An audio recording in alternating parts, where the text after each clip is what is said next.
오늘 우리에게 주신 하나님의 말씀 사도행전 4장의 말씀입니다. 사도행전 4장 32절로 35절까지 말씀입니다. 사도행전 4장 32절에서 35절까지 우리 끝까지 읽지 않고 32절에서 35절까지 내용입니다. 우리 32절에서 35절까지 우리 한 절씩 교독합니다. 32절에서 35절입니다. 믿는 무리가 한 마음과 한 뜻이 되어 모든 물건을 서로 통용하고 자기 재물을 조금이라도 자기 것이라 하는 이가 하나도 없더라.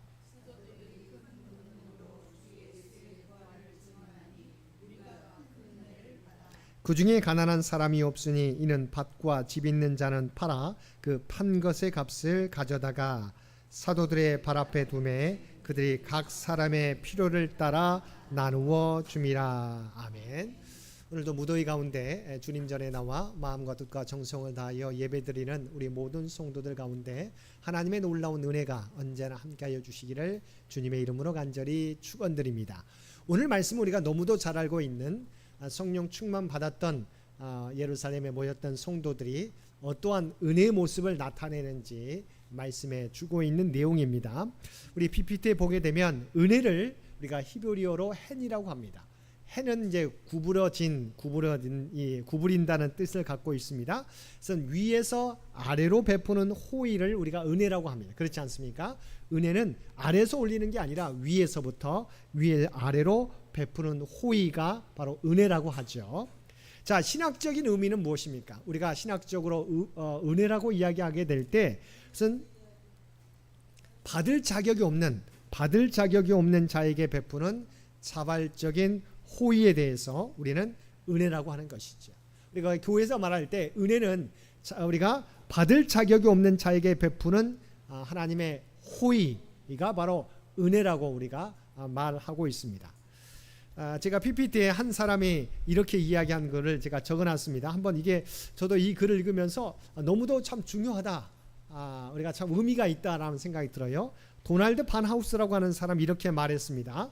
자, 위를 향한 사랑, 이것은 예배다. 자, 그러지 않습니까? 하나님을 향한 우리의 사랑은 예배로 표현된다는 것이죠.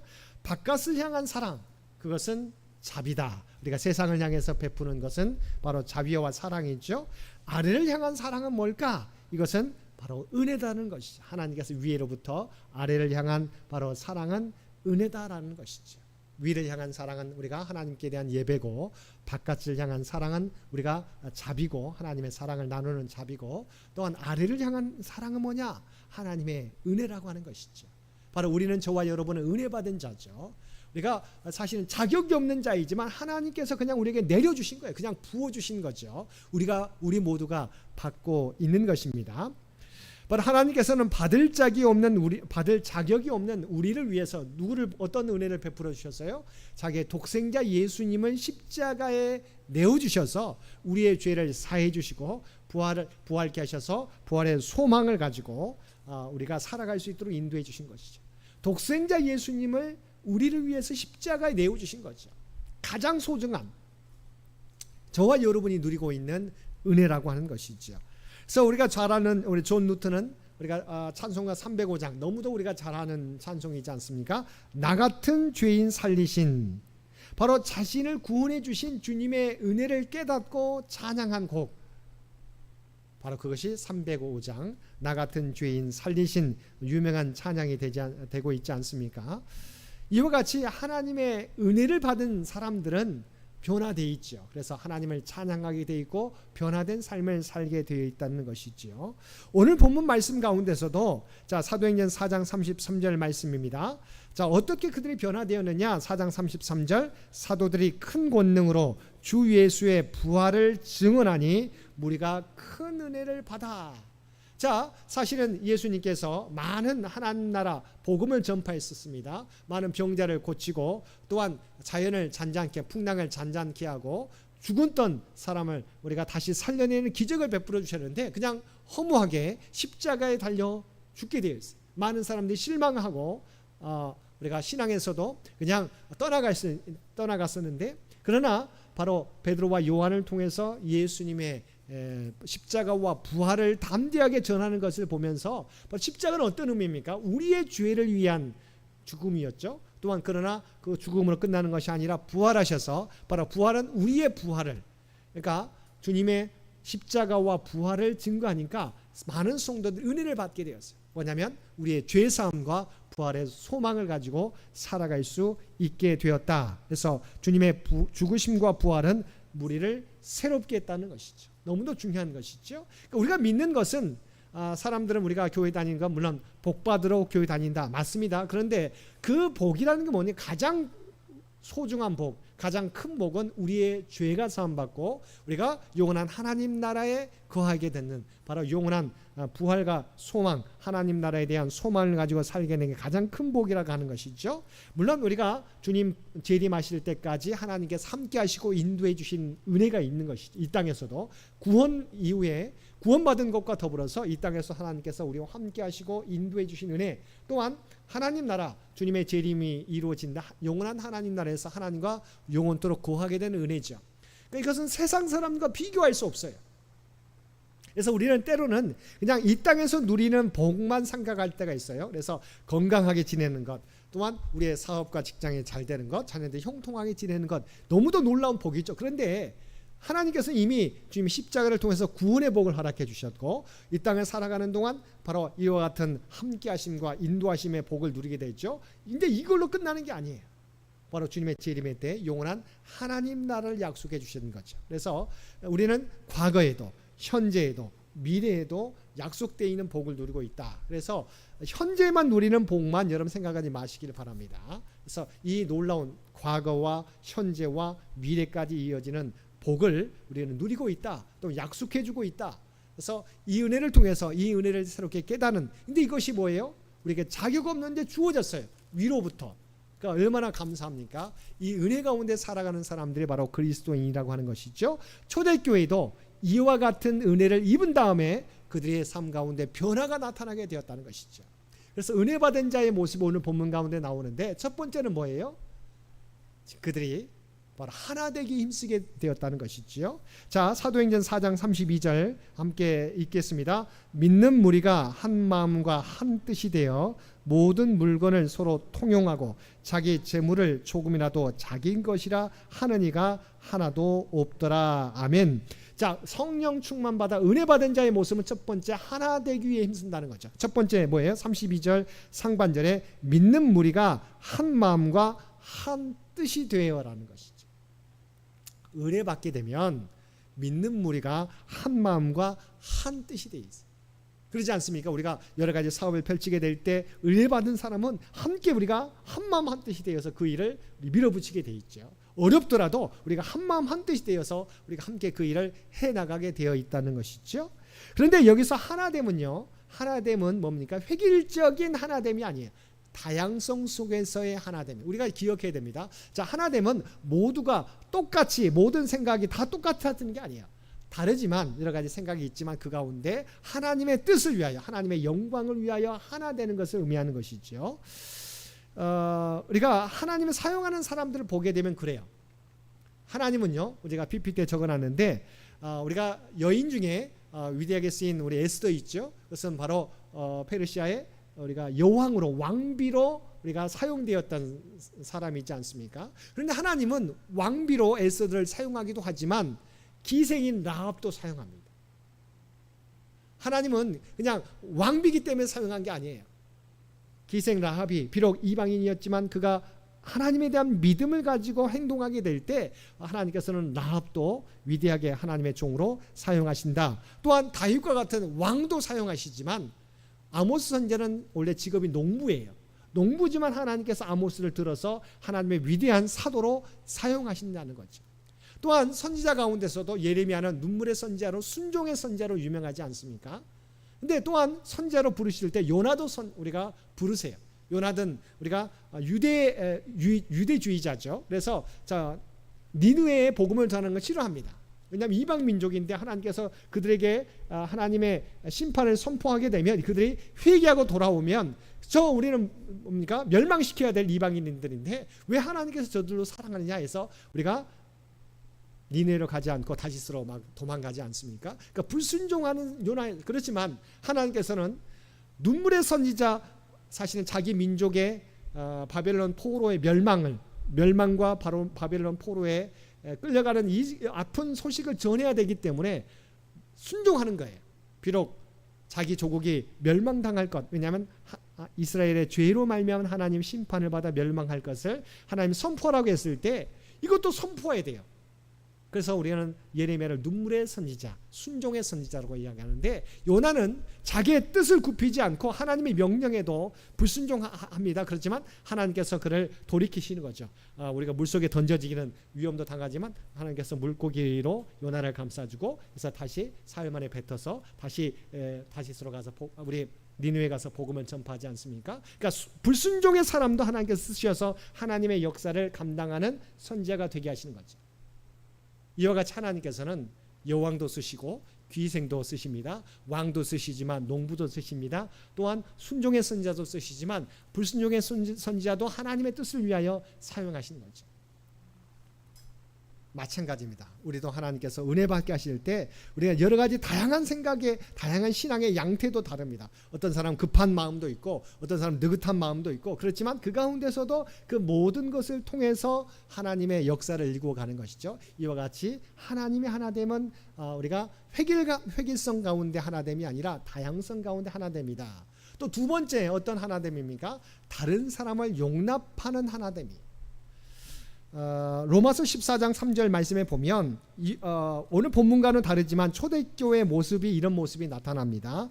로마서 14장 3절 함께 읽겠습니다. 먹는 자는 먹지 않는 자를 업신여기지 말고 먹지 않는 자는 먹는 자를 비판하지 말라. 이는 하나님이 그를 받으셨습니다. 우리가 여러 가지 우리가 초대교회 보게 되면 이방 세계에서 우리가 복음을 믿었기 때문에 그 문화는 뭐예요? 헬라의 문화예요. 그러니까 이방 신에게 신전에 제사를 드렸던 그 음식물들이 시장에 나와서 팔게 됩니다.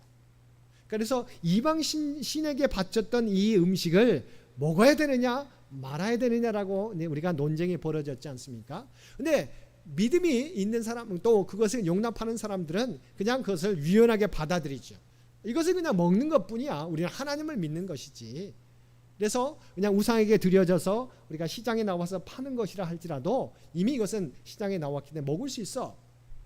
좀 유연하죠, 신앙이. 근데 어떤 분들은 정말 또 이렇게 그 말씀 그대로 살아가는 사람들은 어떻게 해요? 그 말씀 그대로 살다 보면 뭐예요? 정말 어떻게 보면 유연함이 좀 떨어지기도 해요. 그러면 그것이 잘못된 건 아니에요. 근데 그분의 믿음은 또 이것은 먹지 말라고 했으니까 우상에게 쓰여진 것을 어떻게 먹을 수 있느냐? 먹지 못하는 것이죠. 그럴 때 초대교회 뭐라고 말씀하고 있습니까? 바울 사도를 통해서 로마 교회에도 먹는 자는 먹지 않는 자를 업신여기지 말아라. 그러니까 믿음이 약하다고 또 너무 경직됐다고 이렇게 비판하지 말아라. 근데 먹지 않는 자는 뭐예요? 먹는 자에 대해서 어떻게 그럴 수 있느냐? 믿음의 사람들이 어떻게 우상에게 드려진 그런 음식을 먹을 수 있느냐라고 또 비판하지 말라라고 이야기하고 있는 것이죠. 왜냐하면 이 모든 것은 하나님이 그를 받으셨기 때문이다. 우상에 드려진 것을 먹느냐 먹지 않느냐로 우리를 구원하신 게 아니라 그것과는 상관없이 예수 그리스도의 피를, 예수 그리스도의 보혈을 믿는 자가 구원에 이르는 것이지, 먹는 것 가지고 하나님이 너는 구원받았어, 구원받지 못했어라고 구별하는 게 아니라는 것이죠. 이와 같이 생각이 다를 수 있지만 다른 사람을 그리스도 안에서 용납하는 하나됨이었다고 하는 것이죠. 이와 같이 은혜 받은 자의 모습은 바로 믿는 무리가 한 마음과 한 뜻이 되는 하나됨을 힘쓰는 자의 모습이다. 두 번째, 우리 믿는 은혜 받은 자의 모습은 뭐예요? 믿음의 행함이 따르게 된다는 것이. 은혜 받으면 믿음이 삶으로 나타나게 돼요.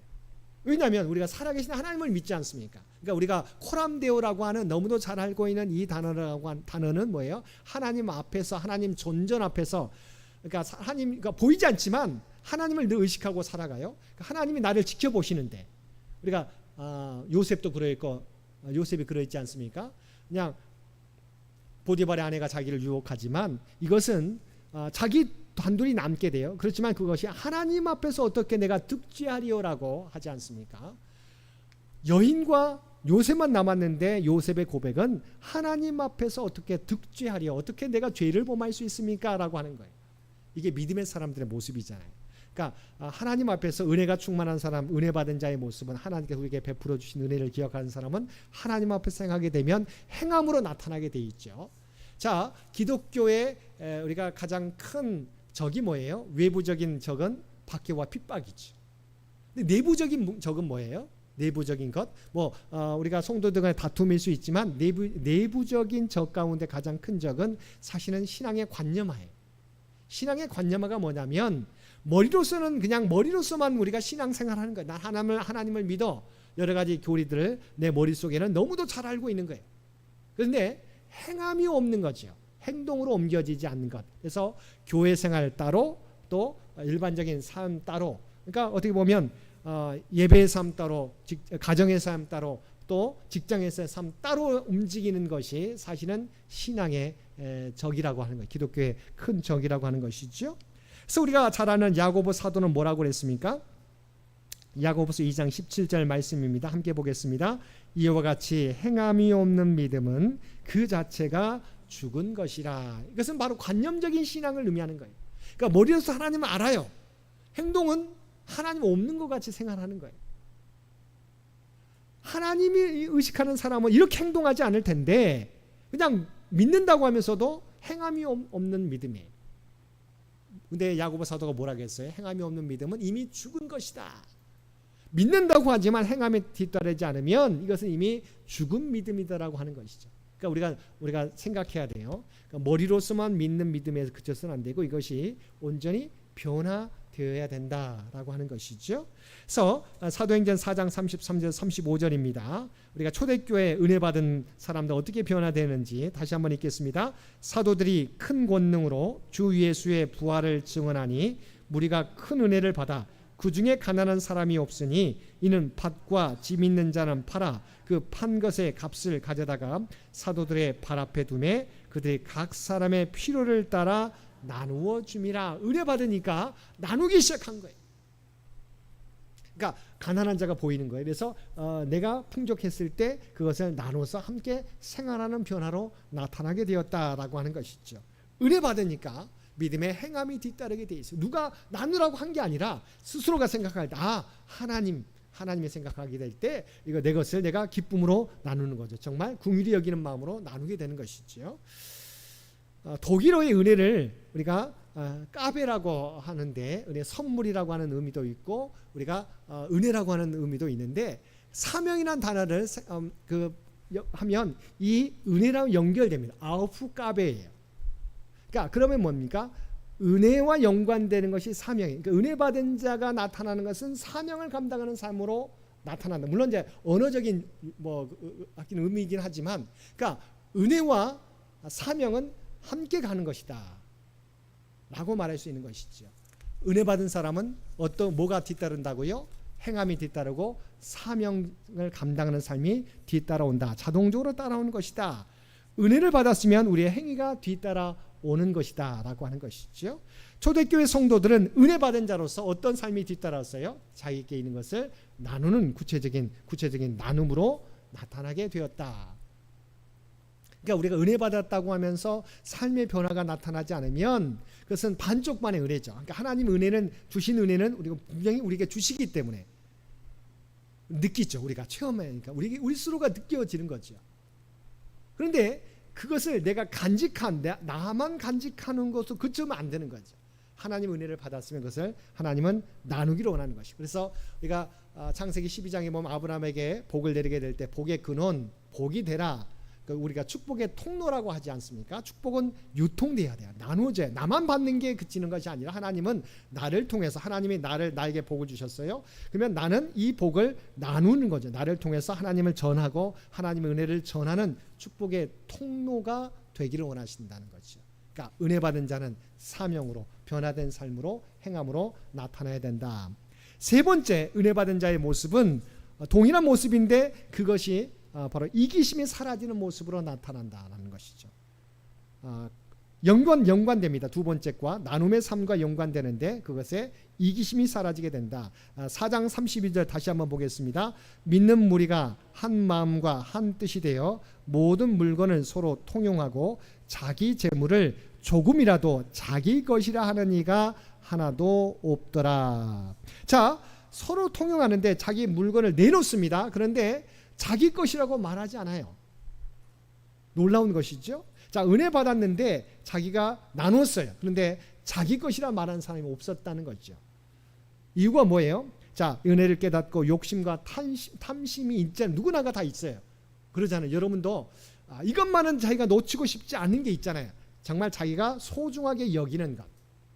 근데 은혜를 깨닫게 되면 욕심과 탐심을 내려놓게 되었다. 자, 은혜는 위로부터 우리가 받은 것라고 했지 않습니까? 그래서 소유에 대해서 내가 한 것이 아니다.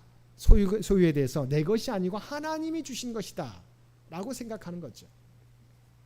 그러니까 물질 나에게 주신 것들이 하나님이 주신 것이니, 그러니까 하나님이 나에게 주셨어요. 그러니까 이것은 나만을 위해 사용하는 것이 아니다. 하나님의 뜻을 위해 사용하라고 주신 거기 때문에 하나님의 목적과 뜻을 위하여 함께 사용하도록 내어주었다는 것이죠.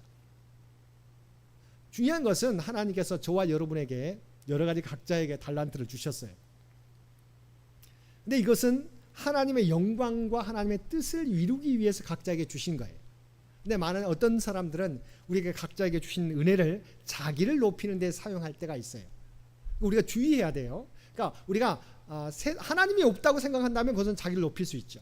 우리 믿음의 사람들은 하나님의 존재를 깨닫고 또한 우리의 모든 것은 하나님이 주셨다고 우리는 고백할 수 있기 때문에 내 것이 아니라고 생각하는 거죠.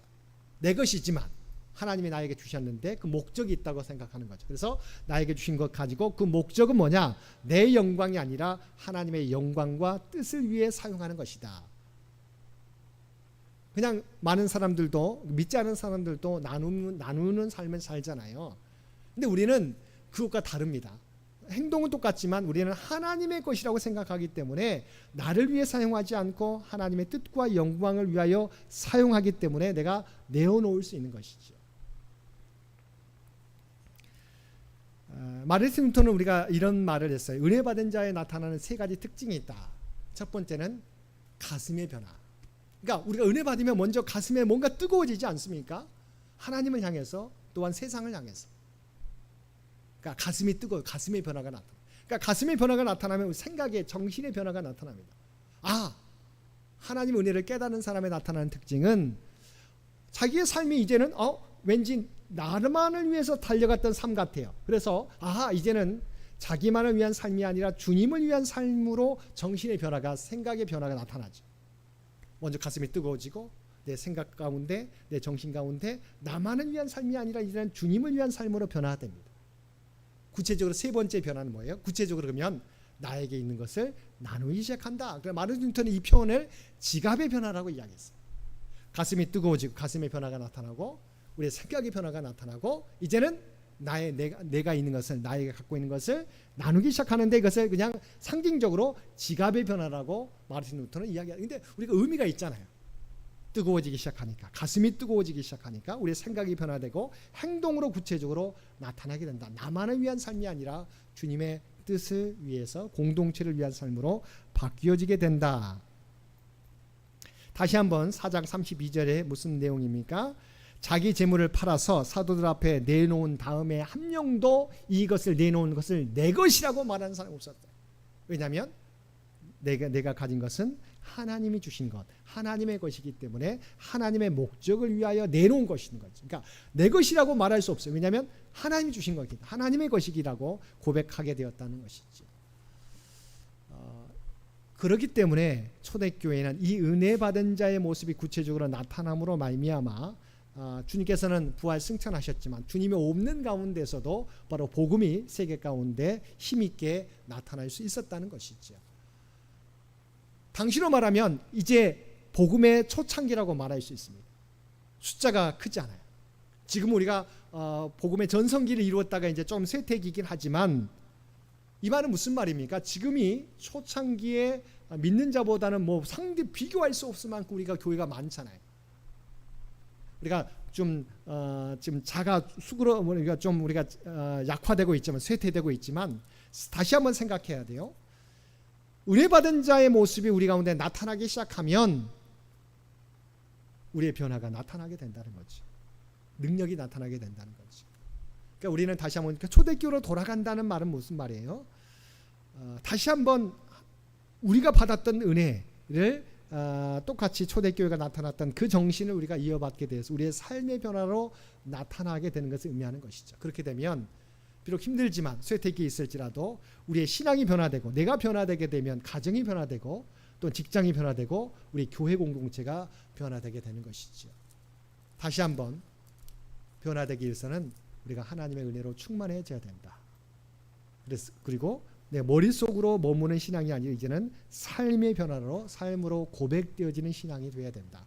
그러면 놀라운 역사가 나를 비롯해서 우리의 가정과 우리 교회 공동체와 사회 가운데 나타나게 될 것을 기억하실 수 있게 되길 바랍니다. 초대교회가 나타난 이 모습이 2000년 전에만 나타난 모습이 아니라 우리의 삶 가운데서 나타날 수 있음을 여러분 기억하고 먼저 하나님의 은혜를 구하며 또한 그 받은 것을 나만 간직하는 것이 아니라 세상 가운데 나누며 살아가는 저와 여러분 모두가 되시기를 주님의 이름으로 간절히 축원드립니다. 함께 기도드리겠습니다. 사랑하는 충만하신 아버지 하나님, 초대교회 성령의 은혜 받은 자의 모습을 살펴보게 해주신 것 진심으로 감사드립니다. 아버지 하나님, 그들이 은혜 받게 되었을 때에 하나됨을 위하여 힘썼던 것을 보게 됩니다. 또한 그들이 머리로서만 이해하지 않고 삶의 열매로 행함으로 나타났던 것을 보게 됩니다. 또한 자기의 모든 것을 내려놓고 나누기 시작했음을 우리가 보게 됩니다. 또한 자기의 이기심과 모든 것을 내려놓게 됨을 보게 됩니다. 아버지 하나님, 우리의 삶 가운데서도 동일한 역사가 나타나게 하여 주시옵소서. 정말 우리가 어떤 상황에 처해 있을지라도 어떤 모습으로 살아갈지라도 하나님이 우리를 지켜보심을 깨닫게 하여 주시옵시고 하나님 앞에서 온전히 행하며 살아갈 수 있는 우리 모두가 되게 하여 주시옵소서. 그리하여 아버지 하나님, 교회가 쇠퇴기에 있지만 다시 한번 붕괴의 역사를 회복해가는 우리 창현교회 주의 백성들 모두 될 수 있도록 귀한 은총 허락하여 주옵소서. 이 모든 간구 우리를 구원하여 주신 예수님의 이름으로 간절히 기도드리옵나이다. 아멘. 우리 다 함께 찬송 425장 함께 찬송 부르시겠습니다.